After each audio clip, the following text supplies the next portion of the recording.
Bonjour à tous, aujourd'hui on va répondre à une question que se posent la plupart des prospecteurs débutants, à savoir où a-t-on le droit de détecter en France? Il faut savoir qu'en France vous avez le droit de détecter partout, à deux conditions. La première c'est d'avoir toujours l'autorisation du propriétaire et la deuxième c'est de ne jamais détecter sur site archéologique. Si vous respectez ces deux conditions, vous vous inscrivez dans le cadre de la détection de loisirs qui est libre et tolérée. Malheureusement, sur Internet, on peut lire tout et son contraire. Il y a des choses qui sont fausses, des choses qui sont interprétées. Nous, on va vous raconter vraiment ce qu'il en est. Et pour cela, on a utilisé des Playmobil pour reconstituer des scènes de la vie courante du prospecteur. La condition numéro 1, c'est de ne jamais détecter sur un site archéologique qui soit en cours de fouille ou qu'il ait été fouillé. Sachez aussi que si un site archéologique est recouvert d'un parking ou d'un immeuble, il reste un site archéologique même dans 200 ans. La détection sur site archéologique est réservée aux professionnels de la détection, c'est-à-dire aux archéologues qui, eux, seuls obtiendront l'autorisation préfectorale. Maintenant, la question qui découle de ça est qu'est-ce qu'un site archéologique? Un site archéologique, ce n'est pas forcément un endroit où vous avez une pancarte qui va vous dire attention, site archéologique. Ça peut mettre un endroit complètement au hasard, sans aucune substruction, aucune pierre, aucune tégula et même sans aucune cible métallique. Imaginez un site préhistorique, par exemple. Donc, il faut faire attention. Si vous vous trouvez sur un endroit où vous commencez à trouver 4-5 monnaies romaines, même au milieu de nulle part, il faut vous dire que ce site peut potentiellement intéresser l'art, l'archéologie et l'histoire, et là, vous tombez sous le coup de la loi. Sachez qu'en dehors des sites archéologiques, il vous reste donc énormément de terrains que vous pouvez prospecter. En dehors des sites archéologiques, les plages de débarquement sont interdites. Il y a aussi quelques arrêtés municipaux locaux sur les plages qui interdisent la détection. Et la région Picarde qui est interdite aussi, et certains champs de bataille comme Verdun. En dehors de ça, pas de souci. La deuxième condition, c'est d'avoir toujours l'autorisation du propriétaire. Il faut sachez qu'en France, il n'y a pas de terrain sans propriétaire. Il y a forcément des propriétaires privés ou publics. Prenons l'exemple des forêts. Vous avez les forêts communales, donc là qui appartiennent à une commune. Il faut demander l'autorisation au maire. Vous avez les propriétaires privés. Il faut savoir que sur une parcelle, quelquefois, vous pouvez avoir des dizaines de propriétaires qui ont quelques mètres carrés de bois et c'est très difficile de les retrouver.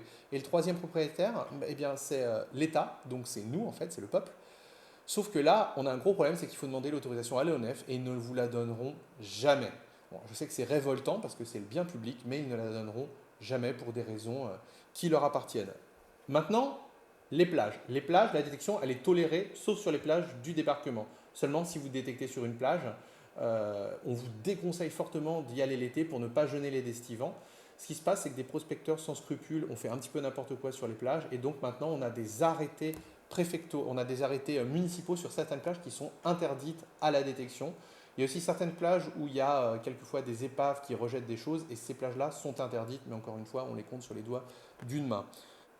Dernier cas, c'est celui des champs. Et là, il faut bien faire la différence entre le propriétaire et l'exploitant. Le mieux, c'est d'avoir l'autorisation et du propriétaire et de l'exploitant. C'est très simple. Pour demander une autorisation, vous pouvez aller sur le cadastre, essayer de repérer le propriétaire d'une parcelle. Ça se trouve sur Internet, vous pouvez aller en mairie aussi. Mais le plus simple, c'est de l'attraper pour lui demander l'autorisation quand il est en train de semer ou de récolter. Prenez toujours des parcelles au hasard. N'oubliez pas de demander aussi à l'agriculteur s'il est au courant de la présence d'un site archéologique ou non sur ces parcelles, car s'il y en a un, vous n'avez pas le droit de détecter. En fait, les agriculteurs, on a remarqué depuis des années qu'ils préfèrent donner l'autorisation verbale. Mais si toutefois vous voulez une autorisation écrite, sachez qu'il y a un modèle imparable qui vous évitera tous les ennuis qui se trouve sur le site Vive la détection dans la partie documentation. Vous pouvez le télécharger et l'utiliser sur le terrain. Sachez que pour obtenir une autorisation, il y a aussi un moyen qui marche à chaque fois, en fait, c'est de se rendre utile. Les agriculteurs ont toujours besoin de retrouver leurs bornes. Quelquefois, ils ont perdu des pièces de charrue qui valent assez cher, donc il faut les retrouver.